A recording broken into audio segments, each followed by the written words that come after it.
Recipe ತಂದೆ ಅವ್ರದ್ದೆ. ಈಗ ಹೋಟೆಲ್ ಸಿಗುತ್ತೆ? ಹಾ, ಹೋಟೆಲ್ ಅಲ್ಲಿ ಇವಾಗ ಮಾಡ್ತಾ ಇದೀವಿ.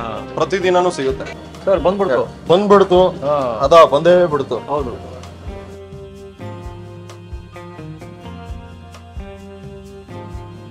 ಈಗ ಎಣ್ಣೆ ಕಾದಿದೆ, ಹಂಗೆ ಬಿಟ್ಬಿಡೋದಾ?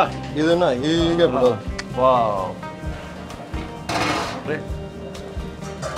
ಇದನ್ನ ಹೀಗೆ ಇಲ್ಲ ಪುಡಿ ಮಾಡ್ಕೋಬೇಕು. ಪುಡಿ ಮಾಡ್ಕೊಂಡ್ರೆ ಎಲ್ಲ ಕಡೆ ಹರಡುತ್ತೆ. ನೋಡ್ರಿ ಸರ್, ಈಗ ಬಂತು. ಕಾಫಿ ಜೊತೆಗೆ ತುಂಬಾ ಅದ್ಭುತವಾಗಿ ಬರುತ್ತೆ. ಬಣ್ಣ ಬಂದಿದೆ. ಇಷ್ಟ ಆಯ್ತಲ್ಲ? ಇಷ್ಟೇ ಆಗೋಯ್ತು. ಎಲ್ಲಿ ಅದ್ಭುತವಾದ ಚಕ್ಲಿಗಳು ನಾವು ಸೋದರ್ತೀವೋ ಅದ್ರ ನೆನಪೆಲ್ಲ ಬಂದ್ಬಿಡ್ತದೆ. ಓಕೆ.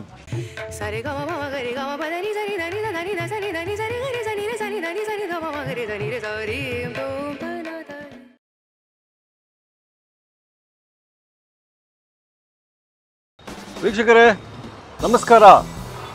ರೆಸಿಪಿ ಯಾರ್ದಾದ್ರೇನು ತಿನ್ನೋರು ನಾವಾಗಿರ್ಬೇಕು. ಈ ಕಾನ್ಸೆಪ್ಟಲ್ಲಿ ಬಂದ್ಬಿಟ್ಟಿದ್ದೀವಿ, ಗೊತ್ತಲ್ಲ. ಇಲ್ಲಿಗೆ ಬಂದಿದ್ದೀವಿ ಅಂದರೆ ಅದ್ಭುತದ್ದೇ ಇರ್ತದೆ. ಇದು ದಕ್ಷಿಣ ಭಾರತದ ಜನಪ್ರಿಯ ತಿಂಡಿ. ಕೃಷ್ಣ ಉಡುಪ ಅವರ ಬೆಣ್ಣೆ ಮುರುಕು ಅಂದರೆ ಬೆಣ್ಣೆ ಚಕ್ಲಿ ಮನೇಲಿ ಮಾಡ್ಕೊಂಡು ಅದೇ ರೀತಿ ಬರ್ತದೆ. ಬನ್ನಿ, ನನ್ನ ಶೈಲಿಯ ಬೆಣ್ಣೆ ಮುರುಕು ನೋಡ್ಬಿಡ್ಲಿ ಅಂತ ಹೇಳಿದರು. ಇನ್ನೇನು ಹಬ್ಬಗಳ ಸೀಸನ್ ಅಲ್ಲ, ಹಬ್ಬಗಳ ಮೇಲೆ ಹಬ್ಬಗಳು. ಬನ್ನಿ, ಚಕ್ಲಿಗಳಿರಲಿ.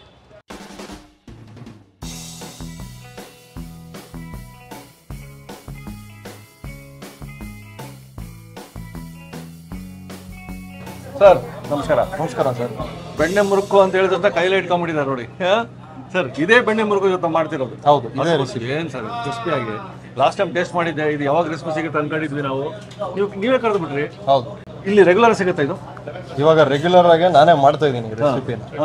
ಡೈಲಿ ಮಾಡ್ತಾ ಇದ್ದೀನಿ. ಡೈಲಿ ಸಿಗುತ್ತೆ ಪ್ರತಿದಿನ. ಈ ಪ್ಲೇಟ್ಗೆ ಎಷ್ಟು? ಇದು ಪ್ಲೇಟಿಗೆ 20 ರೂಪಾಯಿ. 20 ರೂಪಾಯಿ ಬೆಣ್ಣೆ ಮುರುಕು. ಅಂಥದ್ದು ಇನ್ನೇನು ಹಬ್ಬದ ಸೀಸನ್. ನೀವು ನಿಮ್ಮ ಕೈ ರುಚಿಯಲ್ಲಿ ನೋಡ್ಬಿಡೋಣ.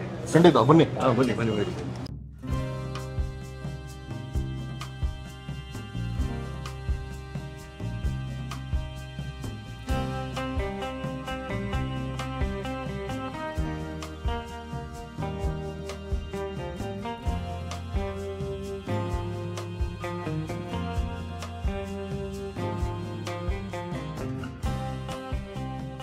ಇವತ್ತು ಮೊದಲನೇ ಬಾರಿಗೆ ಅಡುಗೆ ಮನೆಗೆ ಬಂದ ತಕ್ಷಣ ಹೌದು ಇದು ನನ್ನ ಕಣ್ಣು ಕೂತ್ಬಿಡ್ತು. ಎಷ್ಟು ಚೆನ್ನಾಗಿದೆ ನೋಡಿ ಪ್ಯಾಕೆಟ್. ಶ್ರೀಕಾಂತ್ ಗುರೂಜಿ ಶ್ರೀಕಾಂತ್ ಗುರೂಜಿಯ ಅದೇ ತರದ ಒಂದು ಪಾರಂಪರಿಕ ಹೆಸರು ಶ್ರೀ ಪರೋತ್ತಮ ಫಿಲ್ಟರ್ ಕಾಫಿ. ಸರ್, ಇದು ಒಂದು ಹೊಸ ಬಿಸ್ನೆಸ್ ಏನಿದು? ಇದು ನನ್ನ ಕಸಿನ್ ಮಾಡಿರುವಂತ ಹೊಸ ಬಿಸ್ನೆಸ್. ಅವರು ಮೈಸೂರಲ್ಲಿ ಇಂಡಸ್ಟ್ರಿ ಇದೆ, ಸೊ ಶುರು ಮಾಡಿದ್ದಾರೆ.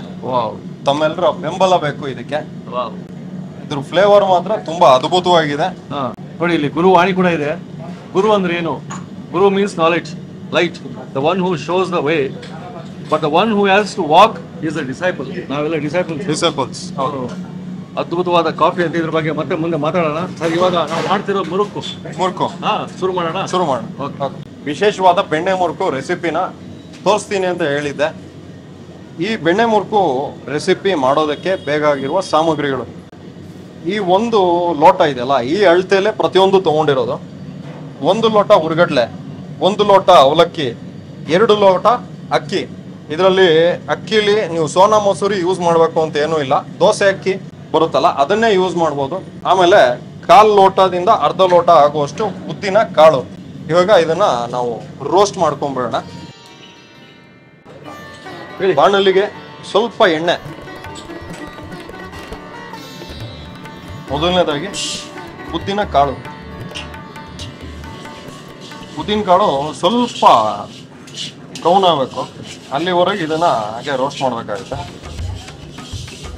ಉದ್ದಿನ ಕಾಳು ಇದಾಗಿದೆ, ರೋಸ್ಟ್ ಆಗಿದೆ ಸ್ವಲ್ಪ. ಈಗ ಇದಕ್ಕೆ ಹುರ್ಗಡ್ಲೆ ಮತ್ತೆ ಅವಲಕ್ಕಿ ಇವೆರಡನ್ನು ಸೇರಿಸ್ಕೊಂಡು ಒಂದು 2 ನಿಮಿಷಗಳ ಕಾಲ ಹೀಗೆ ರೋಸ್ಟ್ ಮಾಡಿಕೊಂಡು, ಹುರ್ಗಡ್ಲೆ ಮತ್ತೆ ಅವಲಕ್ಕಿ ಒಂದು 1 ನಿಮಿಷದಿಂದ 2 ನಿಮಿಷಗಳ ಕಾಲ ಹೀಗೆ ರೋಸ್ಟ್ ಮಾಡಿಕೊಂಡು, ಈಗ ಇದಕ್ಕೆ ಅಕ್ಕಿಯನ್ನು ಸೇರಿಸ್ಕೊಳ್ಳೋಣ.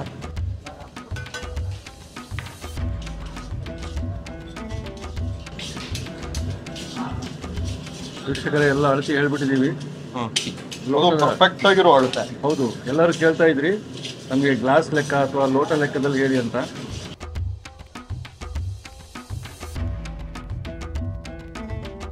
ಒಲೆನ ಆಫ್ ಮಾಡಿಕೊಂಡು ಇದನ್ನ ಕೂಲ್ ಆಗಕ್ಕೆ ಬಿಡೋಣ. ಒಂದು 5 ನಿಮಿಷ ಕೂಲ್ ಆದ್ಮೇಲೆ ಇದನ್ನ ಸಂಪೂರ್ಣವಾಗಿ ಹಿಟ್ ಮಾಡ್ಕೊಬೇಕು. ಒಂದು ಮಿಲ್ಲಲ್ಲಿ ಹಾಕಿ ನೈಸ್ ಪೌಡರ್ ಮಾಡಬೇಕು. ಇಲ್ಲ ಸಿಂಗಲ್ ಬ್ಲೇಡ್ ಅಂದರೆ 2 ಸೈಡ್ ಕಾಣುತ್ತೆ, 4 ಅಲ್ಲ 2 ಸೈಡ್ ಕಾಣುತ್ತೆ ಅಂತ ಮಿಕ್ಸಿ ಜಾರಲ್ಲಿ ಹಾಕಿದ್ರೆ ನೈಸ್ ಆಗುತ್ತೆ ಹಿಟ್ಟು. ಅಂತ ಜಾರಲ್ಲಿ ಹಾಕೊಂಡು ಇದನ್ನ ಪೌಡ್ರ್ ಮಾಡ್ಕೊಬೇಕು. ಪೌಡ್ರ್ ಮಾಡ್ಕೊಳ್ಳೋಣ.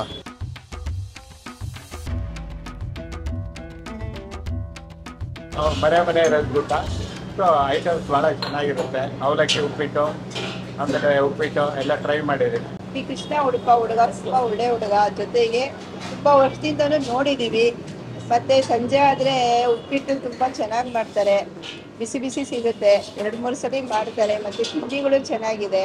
ನಾವು ಒಂದು 10 ವರ್ಷದಿಂದ ಈ ಹೋಟ್ಲಲ್ಲಿ ಬರ್ತೀವಿ ಹೋಗ್ತೀವಿ. ತುಂಬ ಟೇಸ್ಟಿಯಾಗಿರುತ್ತೆ. ನಾನು ಅವಾಗಲೇ ತೋರಿಸ್ಕೊಟ್ಟಿದ್ದೆ. ಉದ್ದಿನ ಕಾಳು, ಅವಲಕ್ಕಿ, ಹುರ್ಗಡ್ಲೆ ಮತ್ತು ಅಕ್ಕಿ ಇದಿಷ್ಟನ್ನ ರೋಸ್ಟ್ ಮಾಡಿಕೊಂಡು ಸ್ವಲ್ಪ ಹೊತ್ತು ತಣಿಸಿ ಆಮೇಲೆ ಅದನ್ನು ಒಂದು ಮಿಕ್ಸಿ ಜಾರಲ್ಲಿ ಹಾಕಿ ಇಲ್ಲಾಂದರೆ ಮಿಲ್ಲಲ್ಲಿ ಪೌಡ್ರ್ ಮಾಡಿಸ್ಬೇಕು ಅಂತಂದಿದ್ದೆ. ಇದು ಪೌಡ್ರ್ ಮಾಡಿರೋ ಹಿಟ್ಟು, ಎಲ್ಲರ ಮಿಶ್ರಣ ಇದರಲ್ಲಿ ಇದೆ. ಈಗ ಮುಂದೆ ಇದಕ್ಕೆ 1 ಸ್ಪೂನು ಜೀರಿಗೆ, 1 ಸ್ಪೂನು ಬಿಳಿ ಎಳ್ಳು, 1 ಸ್ಪೂನ್ ಜೀರಿಗೆ, 1 ಸ್ಪೂನ್ ಬಿಳಿ ಎಳ್ಳು, ಸಾಟಿಗೆ ಬೆಣ್ಣೆ ಹಾಕ್ಲೇಬೇಕು. ಇದಕ್ಕೆ ಬೆಣ್ಣೆ ಹಾಕ್ಲಿಲ್ಲ ಅಂದ್ರೆ ಆಗಲ್ಲ. ಸಾಟಿಗೆ ಬೆಣ್ಣೆ ಎಷ್ಟು ಹಾಕೊಳ್ತೀರಿ? ನಾನು ಒಂದು 2 ಸ್ಪೂನ್ ಅಂದ್ರೆ ಇದರಲ್ಲಿ 2 ಕ್ಯೂಬ್ ಬೆಣ್ಣೆ. ಹೌದು, ನಂದಿನಿ ಬೆಣ್ಣೆ ಇದು. ಮತ್ತೆ ರುಚಿಗೆ ತಕ್ಕಷ್ಟು ಉಪ್ಪು, ಒಂದು ಸ್ವಲ್ಪ ಎಣ್ಣೆ, ಒಂದು 2ರಿಂದ 3 ಸ್ಪೂನ್ ಆಗೋಷ್ಟು ಎಣ್ಣೆ. ಎಣ್ಣೆ ಜಾಸ್ತಿ ಹಾಕಿದಷ್ಟು ಬೆಣ್ಣೆ ಮುರ್ಕು ತುಂಬಾ ಸಾಫ್ಟ್ ಆಗಿ ಬರುತ್ತೆ. ಬೆಣ್ಣೆ ಹಾಕೋದು ಫ್ಲೇವರ್ಗೆ, ಬೆಣ್ಣೆ ಜಾಸ್ತಿ ಹಾಕಕ್ಕಾಗಲ್ಲ. ಈಗ ಇದನ್ನ ಒಂದ್ಸತಿ ಕಲ್ಸ್ಕೊಂಡು, ರೆಸಿಪಿ ತಂದೆ ಅವ್ರದ್ದೆ, ಈಗ ಹೋಟೆಲ್ ಸಿಗುತ್ತೆ. ಹೋಟೆಲ್ ಅಲ್ಲಿ ಇವಾಗ ಮಾಡ್ತಾ ಇದೀವಿ, ಪ್ರತಿದಿನನೂ ಸಿಗುತ್ತೆ. ಹಾಗಾಗಿ ಕರಗತ ಅಂತಾರಲ್ಲ, ಇದೊಂದು ಕೈಗೆ ಆಗ್ಲೇ ಅಭ್ಯಾಸ ಆಗ್ಬಿಟ್ಟಿದೆ. ಆಗಿದೆ ಅಳತೆ ಮತ್ತು ಹದ ಪ್ರತಿದಿನ ಮಾಡ್ತಾ ಇದ್ದೀನಿ ನಾನು. ಹೌದೌದು, ಅದಕ್ಕೆ ಎಣ್ಣೆ ಹಾಕಿ ಕಳ್ಸ್ಕೊಂಡು ಆಗಿದೆ. ಇದಕ್ಕೀಗ ನೀರು ಸ್ವಲ್ಪನೇ ಚುಮ್ಸ್ಕೊಂಡು ಕಲ್ಸ್ಕೊಂಡ್ಬೇಕು. ಚಪಾತಿ ಹಿಟ್ಟಿನ ಹದಕ್ಕೆ ಇದನ್ನ ತಗೊಂಡ್ಬರ್ಬೇಕು.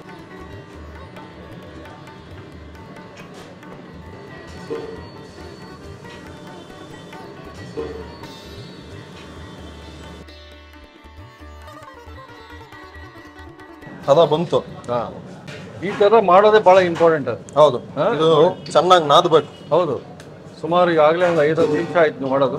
ಸರ್ ಬಂದ್ಬಿಡ್ತು, ಅದ ಬಂದೇ ಬಿಡ್ತು. ಹೌದು, ಚೆನ್ನಾಗಿ ನಾದಬೇಕು ಚಪಾತಿ ಹಿಟ್ಟಿನ ಅದಕ್ಕೆ. ಇದು ಕಲ್ಸ್ಬೇಕಾದ್ರೆ ಗಟ್ಟಿ ಅನ್ಸುತ್ತೆ, ಆದ್ರೆ ಸಾಫ್ಟ್ ಆಗಿರುತ್ತೆ ಹಿಟ್ಟು.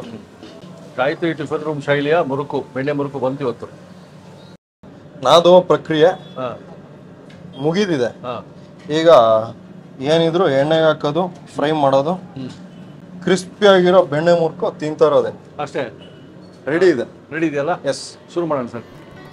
ಫಸ್ಟು ಒಂದು ಟ್ರೇಗೆ ಹಾಕೊಳ್ಳಿ ಈ ಥರ.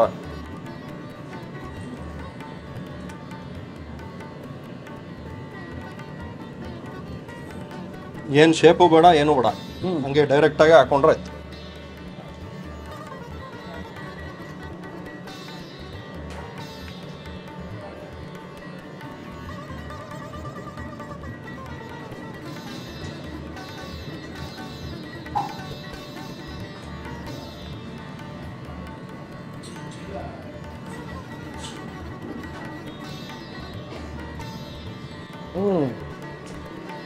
ಇದೆಲ್ಲ ಒಟ್ಟಿಗೆ ಬಿಟ್ಬಿಡುತ್ತೆ. ಒಟ್ಟಿಗೆ ಎಣ್ಣೆಗೆ ಬಿಟ್ಬಿಡೋದು.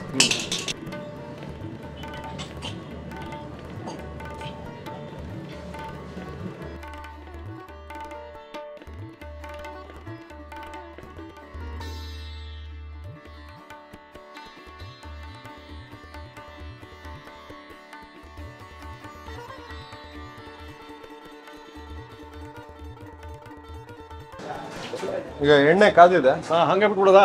ಇದನ್ನ ಹೀಗೆ ಬಿಡೋದು. ವಾವ್,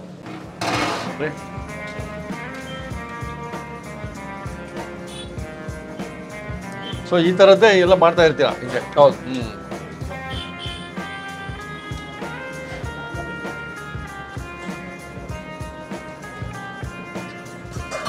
ಇದನ್ನ ಈಗ ಇಲ್ಲೇ ಪುಡಿ ಮಾಡ್ಕೋಬೇಕು. ಪುಡಿ ಮಾಡ್ಕೊಂಡ್ರೆ ಎಲ್ಲ ಕಡೆ ಹರಡುತ್ತೆ. ಕಾವು ಒಂದೇ ಸಮನೆ ಕರೆಕ್ಟಾಗಿ ಬರುತ್ತೆ. ನೋಡ್ರಿ ಸರ್, ಈಗ ಬಂತು. ಕ್ರಿಸ್ಪಿಯಾಗಿ ಕಾಣ್ತದೆ ಆಗ್ಲೇ. ಕ್ರಿಸ್ಪಿ ಸೌಂಡ್ ಬರುತ್ತೆ, ಅಲ್ಲಿಂದನೇ ಸೌಂಡ್ ಬರುತ್ತೆ. ಹೌದು. ಸೊ ಸಾಯಂಕಾಲ ಈವ್ನಿಂಗ್ ಸ್ನ್ಯಾಕಿಗೆ ಅಥವಾ ಸಡನ್ ಆಗಿ ಮನೆಗೆ ಯಾರು ಗೆಸ್ಟ್ ಬಂದರು ಅಂದರೆ ಈ ಒಂದು ರೆಸಿಪಿನ ಮನೇಲಿ ಟ್ರೈ ಮಾಡಿ. ಇಮಿಡಿಯೇಟ್ ಆಗಿ ಆಗುತ್ತೆ ತಕ್ಷಣ, ಮತ್ತೆ ಕಷ್ಟದ ಕೆಲಸ ಏನೂ ಇಲ್ಲ ಇದರಲ್ಲಿ. ಆರಾಮಾಗಿ ಮಾಡ್ಕೊಬೋದು. ಕಾಫಿ ಜೊತೆಗೆ ತುಂಬಾ ಅದ್ಭುತವಾಗಿ ಬರುತ್ತೆ.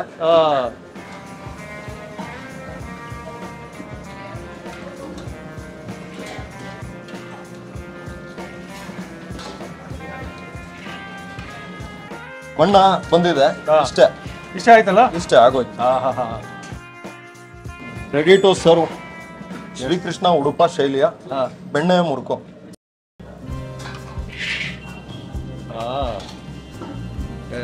ಏನ್ ಸರ್? ಸರ್ ಅದೇ ರೀತಿ ಇದೆಲ್ಲ ಆಗ್ಬಿಡುತ್ತೆ. ಅದೇ ರೀತಿ ಇದೆಲ್ಲವೂ ಕೂಡ ಆಗ್ಬಿಡುತ್ತೆ.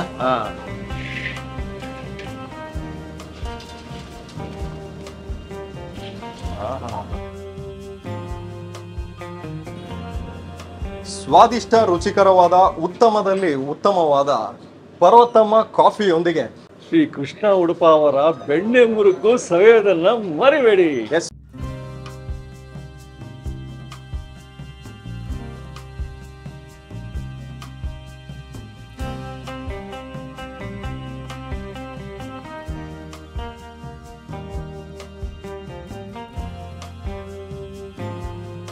ಪರೋತ್ತಮ ಕಾಫಿ, ಹೌದು, ಅದರೊಟ್ಟಿಗೆ ಪರಮೋತ್ತಮ ಮುರುಕು ಬೆಣ್ಣೆ ಮುರುಕು ಕೃಷ್ಣ ಉಡುಪ. ಸೊ ಅದ್ಭುತವಾದ, ಅವ್ರ ಹೆಸರಿಗೆ ತಕ್ಕಂಗೆ ಬೆಣ್ಣೆಯ ಮುರುಕು ಅಂದ್ರೆ ಬೆಣ್ಣೆ ಚಕ್ಲಿ. ಇವಾಗ ಕಾಫಿ ಅಂತ ಇದೆ, ಬಿಸಿ ಬಿಸಿ ಕಾಫಿ ಇದೆ, ಬಟ್ ಮುರುಕು ಮೊದಲು, ಯಾಕಂದ್ರೆ ನಮ್ಮ ರೆಸಿಪಿ ಇದು. ಇದನ್ನ ಟೇಸ್ಟ್ ಮಾಡಿ ಮೊದಲು ಹೇಳ್ಬಿಡೋಣ. ಎಸ್ ಸರ್, ಖಂಡಿತ ನೋಡ್ಬಿಡೋಣ.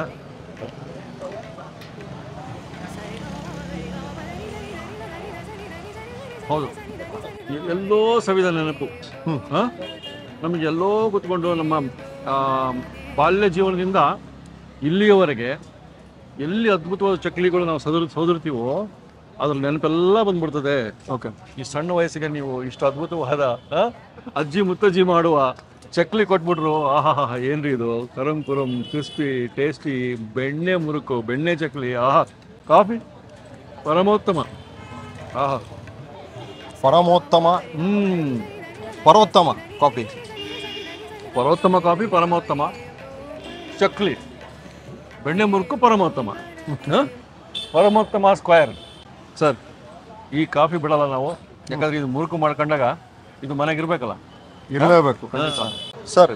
ಈ ಕಾಫಿ ಒಂದು ಅಡಿಕ್ಷನ್. ಹೌದೌದು. ಈ ಬಳುವಳಿ ಮುಂದುವರಿಬೇಕು ಅಂದ್ರೆ ಈ ಪರ್ವತಮ್ಮ ಕಾಫಿನ ಮನೆಯಲ್ಲಿ ಟ್ರೈ ಮಾಡಿ, ಡಿಕಾಕ್ಷನ್ ನೋಡಿದು ದಪ್ಪ ಹಾಲಲ್ಲಿ ಕಾಫಿ ಮಾಡಿ ಕುಡೀರಿ. ಮನೆಯವ್ರಿಗೂ ಮಾಡಿಕೊಡಿ ಪರ್ವತಮ್ಮ ಕಾಫಿ. ನಾನೇ ಮಾಡ್ಕೊಡ್ಬೇಕಂತ ಮನೆಯವರಿಗೆ. ಓಕೆ, ಈ ಮಾತನ್ನು ತಗೊಳ್ತೀವಿ. ಹಿಂಗೂ ನಾವು ಡಿಕಾಕ್ಷನ್ ಮಾಡಿರೋ ವಿಡಿಯೋ ಇದೆ, ಆ ವಿಡಿಯೋನ ನೋಡಿ ಡಿಕಾಕ್ಷನ್ ಮಾಡಿದ್ರೆ ಮಾಡಿ ಮನೆಯವ್ರಿಗೆ ಕೊಡಿ ಅಂದ್ರು. ಓಕೆ, ನೀವು ನಿಮ್ಮನೇಲಿ ಮಾಡಿ ಮನೆಯವ್ರಿಗೆ ಕೊಡಿ. ಈ ಸಿಗೋ ಜಾಗ ನಿಮ್ದು ಗಾಯತ್ರಿ ಟಿಫನ್ ರೂಮ್ ಅಲ್ಲೂ ಸಿಗುತ್ತೆ. ಇಲ್ಲ ಅಂದ್ರೆ ಈ ಕಾಂಟ್ಯಾಕ್ಟ್ ಡೀಟೇಲ್ಸ್ ನ ಮೆನ್ಷನ್ ಮಾಡಿರ್ತೀವಿ. ಓಕೆ, ಕಾಲ್ ಮಾಡಿದ್ರೆ ಸಿಗುತ್ತೆ. ಕಾಲ್ ಮಾಡಿದ್ರೆ ಸಿಗುತ್ತೆ. ಓಕೆ, ಅದ್ಭುತ ಕಾಫಿ ಒಟ್ಟಿಗೆ ಅದ್ಭುತ ಮುರುಕು ತೋರಿಸಿದ್ವಿ. ಸೊ ಇವತ್ತು ಈ ಸಂಚಿಕೆಯಿಂದ ನೀವು ನಮಗೆ ಮಾಡಬೇಕಾಗಿದ್ದು ಒಂದೇ ಕೆಲಸ, ಕಾಮೆಂಟ್ಸ್ ಬೇಕು ನಮಗೆ. ಏನು ಕಾಮೆಂಟ್ಸು? ಸಂಚಿಕೆ ಹೇಗಿತ್ತು ಕಾಮೆಂಟ್ಸ್ ಬೇಕು. ಏನಾದರೂ ಮಿಸ್ಟೇಕ್ ಇದ್ರೆ ಹೇಳಿ, ಅದು ಕಾಮೆಂಟ್ ಬೇಕು. ಇದು ನೀವು ಮನೆ ಮಾಡ್ಕೊಂಡ ನಂತರ ಅದು ಬೇಕು ನಮಗೆ. ಕಾಮೆಂಟ್ಸ್ ಹಾಕೋದನ್ನು ಮರಿಬೇಡಿ. ಕಾಯ್ತಾ ಇರ್ತೀವಿ ಓದೋದಕ್ಕೆ. ಸರ್, ಮುಂದಿನ ಸಂಚಿಕೆ ಮತ್ತೆ ಸಿಗೋಣ ಖಂಡಿತ, ಇನ್ನೊಂದು ಅದ್ಭುತ ರೆಸಿಪಿ ಒಟ್ಟಿಗೆ. ನಮಸ್ಕಾರ. ಗಾಯತ್ರಿ ಟಿಫನ್ ರೂಮು ತುಂಬ ಅದ್ಭುತ ರುಚಿ, ಬೆಲೆ ಎಲ್ಲನೂ ಕಡಿಮೆ, ರುಚಿಯಲ್ಲೇನು ಇದಿಲ್ಲ, ಅಂಥ ಅದ್ಭುತವಾದ ರುಚಿ. ಇವರು ಕೊಡೋ ಅನ್ನ ಸಾಂಬಾರು ಎಲ್ಲೂ ಸಿಗಲ್ಲ ಆ ರೇಟ್ಗೆ. ಸೊಪ್ಪು ಸಾಂಬಾರು ಅಂತೂ ಅದ್ಭುತ, ಖಾರ ಭಾತ್ ಅದ್ಭುತ. ನಾನು ಕಾಯಂ ಗ್ರಾಹಕ ಆಗ್ಬಿಟ್ಟಿದ್ದೀನಿ. ಬೆಂಗಳೂರಲ್ಲಿ ಎಲ್ಲ ಕಡೆ ತಿಂತೀನಿ, ಅದೇ ಇವ್ರದ್ದು ಅದೇ ರುಚಿ, ಹಳೆ ಕಾಲ ಥರ ಸಂಪ್ರದಾಯದ ಪ್ರಕಾರ ಮಾಡ್ತಾ ಇದ್ದಾರೆ.